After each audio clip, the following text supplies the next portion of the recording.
you for joining us today and welcome to my sewing room. Since I am a new grandmother, 6 times over actually, you know I'm excited about the topic for today's show. I'm calling this the Baby Show. Sewing for babies is absolutely the world's most fun type of sewing, I believe. This first little baby bib, which will be the sweetest and the least expensive baby gift to give, has a little shadow work embroidered hubby horse on the front. I have another really sweet little baby bib to share with you. This little bib is a double bib lined in pink, so a little pink shows through, and a little bit of shadow work embroidery by hand, a pretty little bow that embellishes the front. What would a little baby layette be without little baby booties?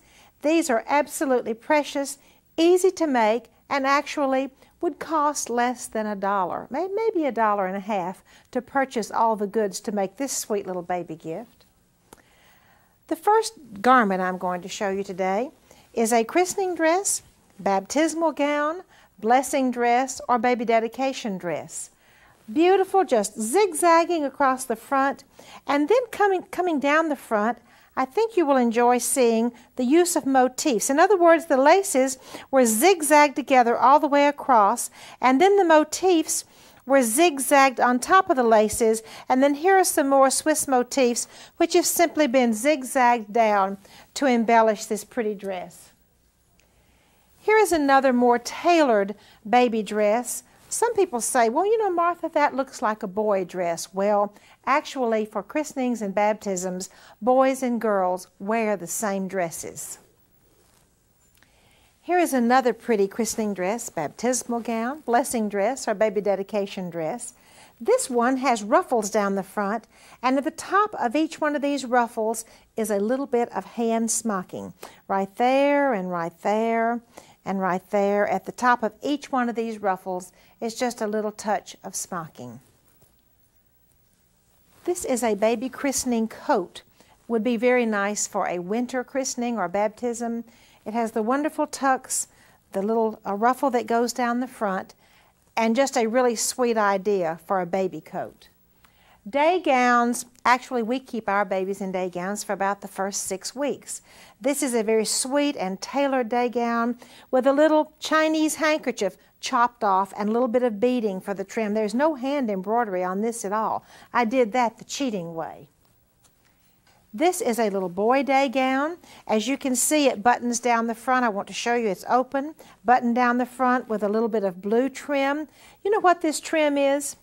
This is embroidery floss run through trimmed entredeaux. A nice trim for a boy day gown. This is another very simple day gown with a little bit of shadow work embroidery right here on the front.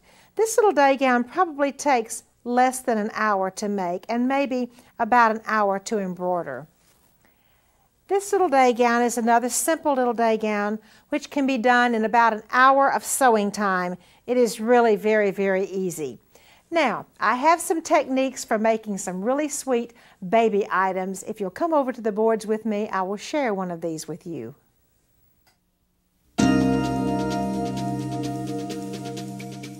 The tea bonnet is one of my very favorite bonnets for little girls. There are several reasons that it's a favorite. First of all, it is absolutely beautiful. Secondly, I think probably about $7 is all it would cost to make this lovely baby gift. And thirdly, I certainly can make this bonnet in well under an hour of time. The little tea bonnet is basically a piece that fits over the head from earlobe to earlobe like this, and then the back of the little bonnet is another little piece that goes down the back of the head, and it ties in 2 places. It ties in the back, and then of course there's a little string to tie it under the chin. Let me share with you how easy it is to make this precious little bonnet. I start with 2 pieces of Swiss embroidered insertion, and actually you could use a plain piece of fabric or you could make your own embroidered insertion using those beautiful decorative stitches on your sewing machine. So I have a long piece that goes from ear to ear and then a short piece which goes down the back of the head. Step number 1. Step number 2, using the technique lace to flat fabric, attach the lace to the Swiss embroidered insertion or your own embroidered insertion that you have made. Do it on the long piece and on the short piece. Now it's time to finish the bonnet. You see, I told you this was easy. So to finish the bonnet, I'm then going to pull a thread, the gathering thread in the French lace, butt the gathered lace to the outside of the insertion, zigzag it all the way around, fold under the ends, zigzag it around the ends, go all the way around, where all the way around this piece is gathered lace edging. I will do the same thing for 3 sides of the bottom of the T-bonnet. Now I do not need to put the gathered lace edging on the inside because remember that's going to be stitched on the top of the head.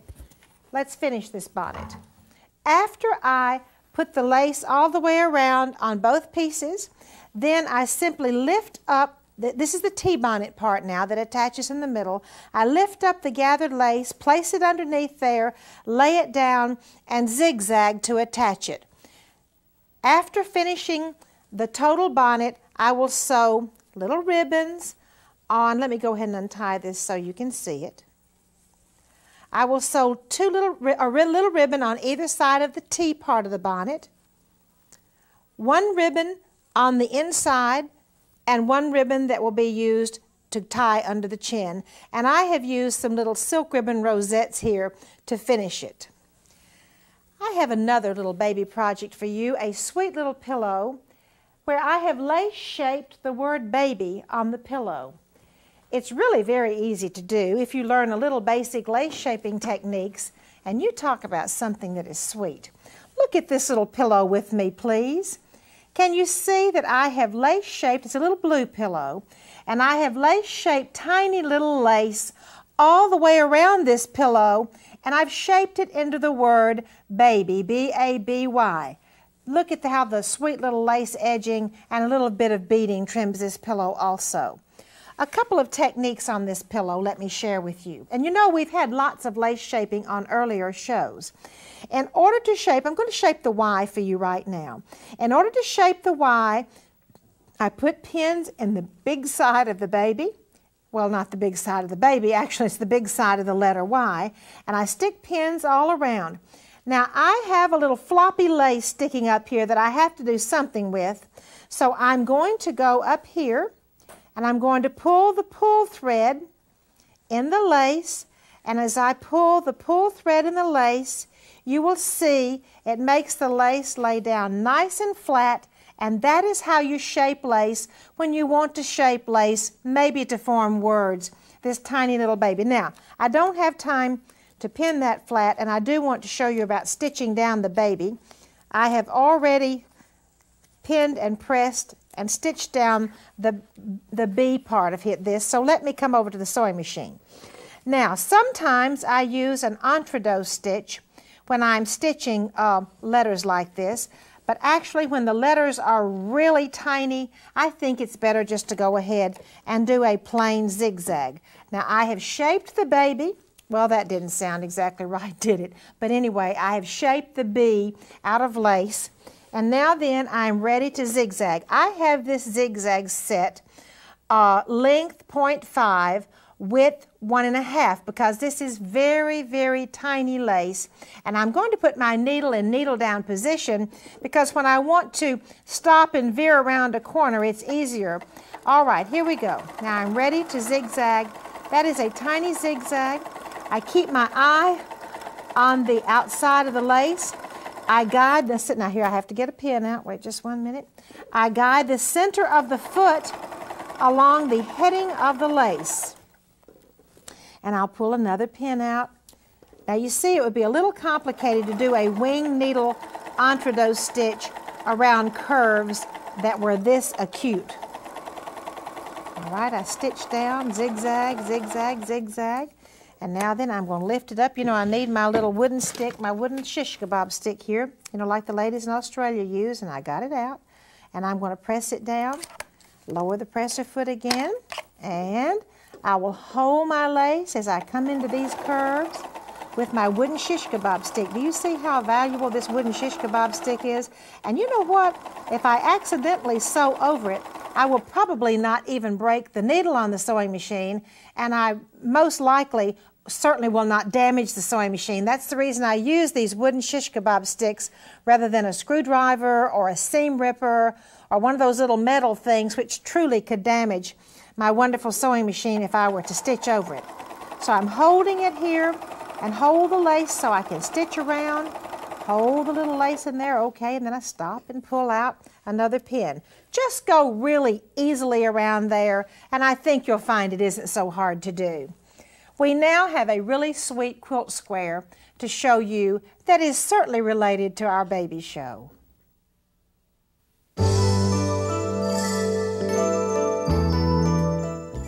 My quilt square today may be my absolute favorite. I call it a lace surprise pocket quilt square. Now let me get under here. Why do I call it a surprise pocket? Well, since this is a baby show, I have some silk ribbon and a lovely baby rattle that's tucked away. Do you see how it makes a little pocket? And you can tuck away any kind of little gift in this particular quilt square. How do you make it? Very, very, very easily. First of all, I make 2 triangles. In other words, that makes the pocket. Then I zigzag this part of the triangle down and I zigzag it in and a little bit, maybe leave about 3 or 4 inches of space. I make another one just like this, put it on the other side over here, zigzag it down, up to about 2 or 3 inches, and then guess what? I have a space to stick any kind of a little present or even a note, any kind of a little surprise. And by the way, this surprise pocket quilt square would be very nice as a pillow also. Next, I have a beautiful doll and a beautiful dress to share with you.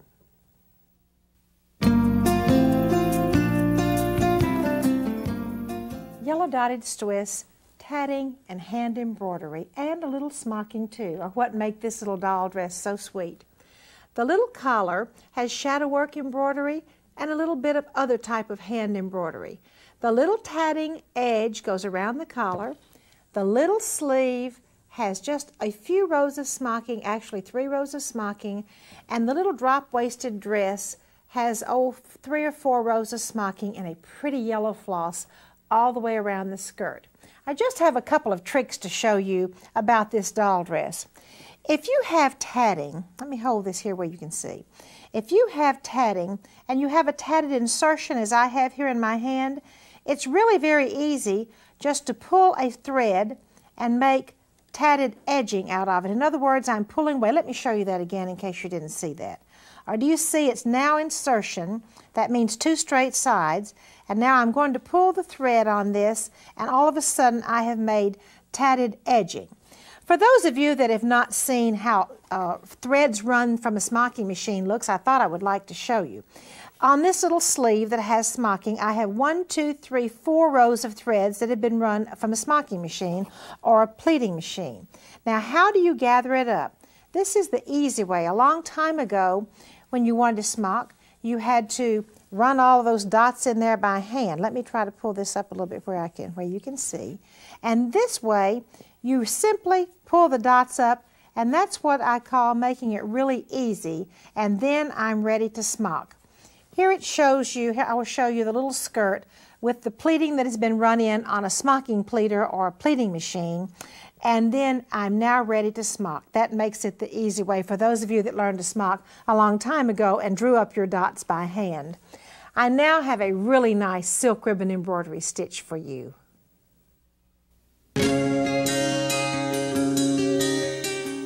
Today I am so pleased to have as my guest Kathy Brower. Kathy is embroidery editor of So Beautiful magazine. Kathy, welcome to the show. Thank you, Martha. Today I have a beautiful ribbon manipulation to show you. It's not actually a stitch, and once you get the hang of it, I think you'll use it a lot. It's a little complicated, so I'm going to go right to showing you how to make it. If you'd like to follow me here and see these beautiful roses that I've made beforehand, here's one with a 7mm ribbon, and these are with 4mm ribbons. They're just beautiful. And the trick to applying these to your fabric after you make them, you have to twist them and sew them by hand, is to leave this tail. Leave a long enough tail where you can thread it through your needle and then put one piece down into the fabric and then the other piece, and on the back you'll see you'll have two tails, and you'll just simply, let me put that down, simply tie them together in a knot and cut them off.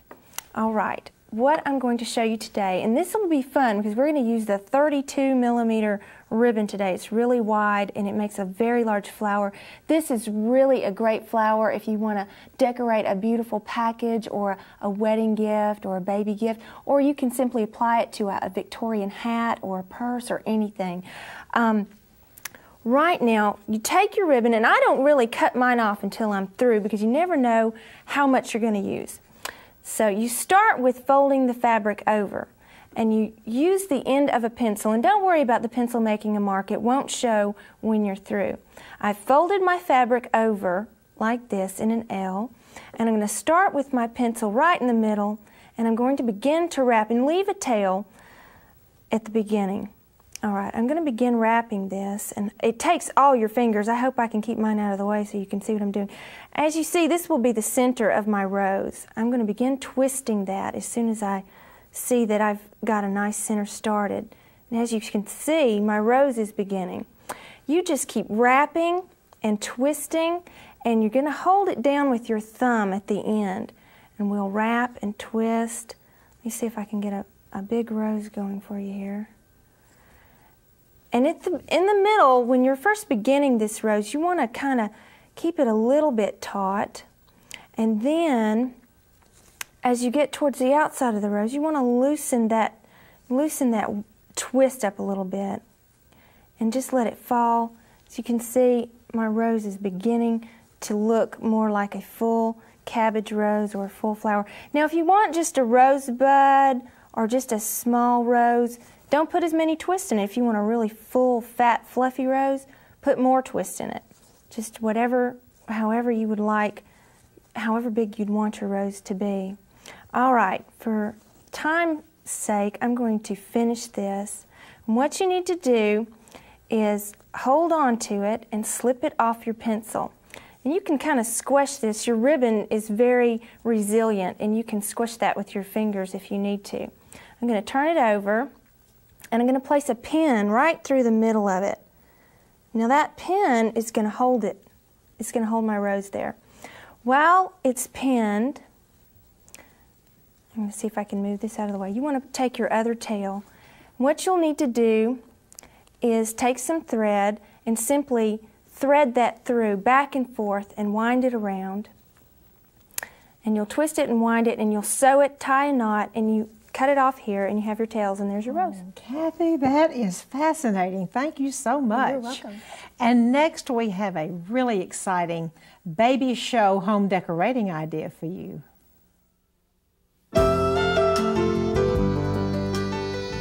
Today's home decorating project is an absolutely elegant baby pillowcase, pillow, and sheet for a crib. Now, it's also budget-minded. I purchased one twin flat sheet, and out of this one twin flat sheet, I can make 2 crib sheets, 2 pillows, and 2 pillowcases. Very, very elegant for any baby that you might happen to love. Over here is my pillowcase. You see it has a little ruffle of Swiss trim. It wouldn't necessarily have to be Swiss trim. It could be an American eyelet also. Here's my little baby pillowcase, and then underneath it is a little pillow. Remember I said we had plenty of fabric from that one sheet, so the little pillow is made out of the same fabric. And then here is my really pretty baby crib sheet, which is also has that same Swiss trim that goes along the edge. It's very easy to make, so here we go. Now then, in order to make the baby trim on the top of the crib sheet, you simply take your fabric, let me hold it here for you, put your trim down, your one-sided trim, this side is finished, fold it down, stitch it down and fold it down and straight stitch along that edge. See what a pretty finished edge that makes? There is another way you can do this, simply folding a piece over. Now let me move this over. You can simply fold a binding over. Fold one end down, put your crib sheet in there, turn the other raw edge under, lay it down once again, and that way you see I worked with just a binding at the top of this crib sheet. You can do it either way, by folding the crib sheet down or by putting a binding, and then I straight stitch right along there. I top stitch right along that very edge. In order to make the little pillow, you do the same thing. You make a finished edge, put it together, and serge around it in order to make your baby pillow. Let me turn it right side out here. This is just a small pillow, of course, pillowcase. Now then, I have a sweet craft idea for you.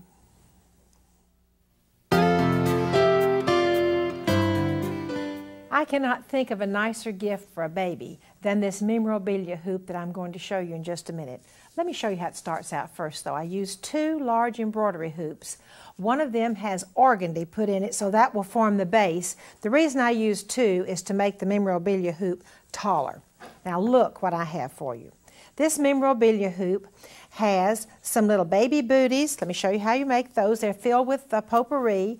You put cotton in the bottom of a little baby booty, and then you glue potpourri all over that cotton.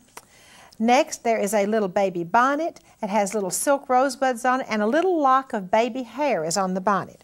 In order to make that bonnet puffy, first of all, I make a very simple little baby bonnet, as you can see. Then take a little bit of quilt batting and put it underneath the baby bonnet to make it puffy and stand out. Then on around, glued down, is a little necklace, a little bracelet that you make from the craft store that has the baby's name on it. In this case, it has Joanna on it. Then here is a silver baby rattle. Right here, it would kind of wiggle if I could move it, kind of rattle if I could move it. Then little silk rosebuds and a sweet little cute as a button notebook card. And then here's a little rabbit with a couple of beauty pins on the rabbit. And this final little part of this particular hoop is so sweet. It is a, look, like you get at a craft store, a little music box. You see it's almost shaped like a present, and so it's been wrapped like a baby present, and there's a little bow on the top, and then the whole thing has gathered lace. After you cover it with a little bit of pink satin, you simply take gathered lace and glue it all the way around to finish it, and a big, perky, wonderful wire-trimmed bow over here. And I'm going to show you what a sweet little gift this is. I'm going to go ahead and wind the music box, and I have a lullaby that's going to sing us out of this portion of the show. I love to collect antique clothes. Come with me and take a trip up into my attic, and I will share some of these beautiful treasures with you, all about babies, that is.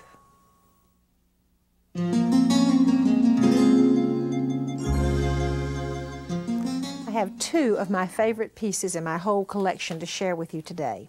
Both of them are christening dresses. This particular christening dress, I call the embroidery Indian Ayrshire. When the English were in India, the English ladies wanted to try to create or have someone create the lovely Ayrshire embroidery that typically the nuns had done in England. So they gave them to the Indian ladies to embroider, and the look is a little bit different. This is totally hand-done embroidery. Let me come down the front. As you can see, the look is a little bit heavier than the Ayrshire that was done in England. It is very, very elegant. The lovely Indian Ayrshire. Now this particular style, I'm going to turn the dress around. Ladies a long time ago needed their dresses to fit a long time, and they needed them to fit many generations and many babies, so they ran a little casing along the neckline of the dress, and a little string ran through the casing so the dress could be drawn up smaller or larger. This same string casing, can you see the little strings there, made the waistline where the waistline could be pulled in to fit any size baby. The next dress has that same neckline casing feature. I bought this in London from the Lunds. I think it's the prettiest christening dress I've ever seen. It has a wide French lace gathered around the scoop neckline. Once again, let me flip it over and show you the back.